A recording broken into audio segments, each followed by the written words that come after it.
Vinícius Flávio Dino, mais conhecido como ministro da lacração, agora ele pode se chamar também de ministro sem vergonha do Supremo. Por quê, Deltan?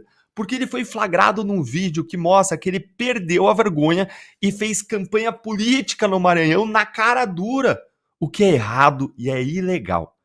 Vamos ouvir o próprio ministro Flávio Dino durante uma aula magna em São Luís, no Maranhão, sexta-feira passada, mas que explodiu hoje nas redes. Ouve aí comigo e em seguida eu vou te explicar o contexto. E eu vou te mostrar 3 razões pelas quais Dino acabou de cometer crime de responsabilidade. Porque a fala dele é política partidária e deve ser punida com impeachment pelo Senado. Ouve aí. Política com seriedade. Então, uma alegria te ver, Felipe, e em nome dessa amizade eu quero te dar uma sugestão. Põe a Tereza de vice-governadora, que vai ficar imbatível, que é a mulher popular, viu? Foi o que eu pude ver aqui.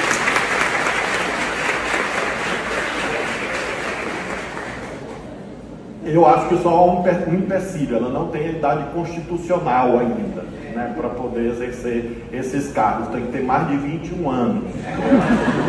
E quando vocês aplaudiram o Arnaldo, eu disse Camarão é ele é o cara. Aí vocês aplaudiram mais a Tereza, pronto. Ah, Deltan, é uma brincadeirinha inocente. Não, não é. Deixa eu te contar o contexto dessa fala inacreditável do ministro Flávio Dino. Ele estava numa aula magna, ou seja, uma aula de direito, jurídica, acadêmica. Não era lugar para falar de política, não só por ser uma aula magna de direito, mas pelo próprio fato de Dino não ser mais, em tese, pelo menos, um político, né? Todo mundo ali estava interessado em ouvir opiniões jurídicas de um ministro do Supremo. Aí ele faz essa brincadeirinha que nós assistimos.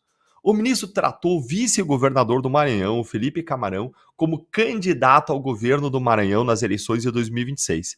E ainda sugeriu para vice na chapa dele a professora Tereza Helena Barros. Gente, é muita falta de vergonha na cara, é muita falta de óleo de peroba para passar na cara de pau.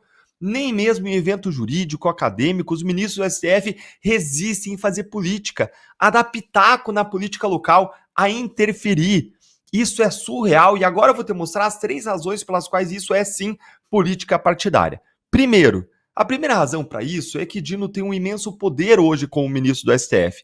Em algum momento ele vai inclusive se tornar ministro do TSE e também presidente do TSE no sistema de rodízio lá do tribunal. Os ministros supremos se fazem um rodízio, eles se alternam na presidência do próprio TSE.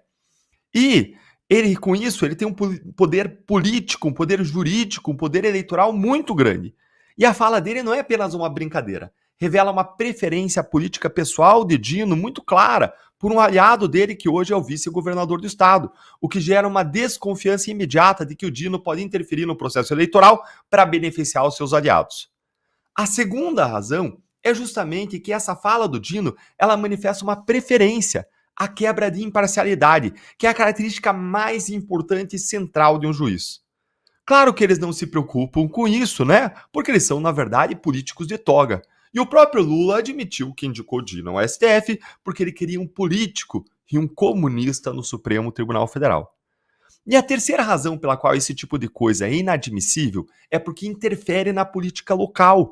E o Dino, segundo o jornal O Globo, acabou irritando um ex-aliado dele, que hoje é adversário político, que é o atual governador do Maranhão, o Carlos Brandão.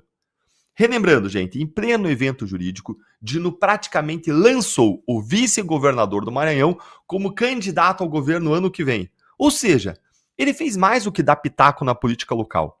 Quando a gente considera o contexto de que Dino é rompido com o governador atual, Carlos Brandão, com quem ele teve um rompimento público em dezembro de 2024, depois que o Dino virou ministro, toda essa fala do Dino passa a ter um significado bastante diferente, inclusive para a própria classe política. Por que isso, Deltan?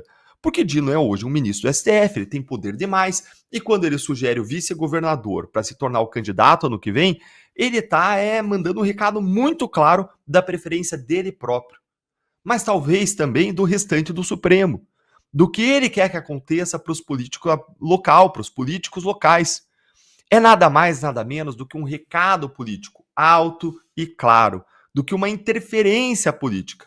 E piora, porque ele não só sugeriu o candidato a governador, mas ele também sugeriu o professor ali como vice.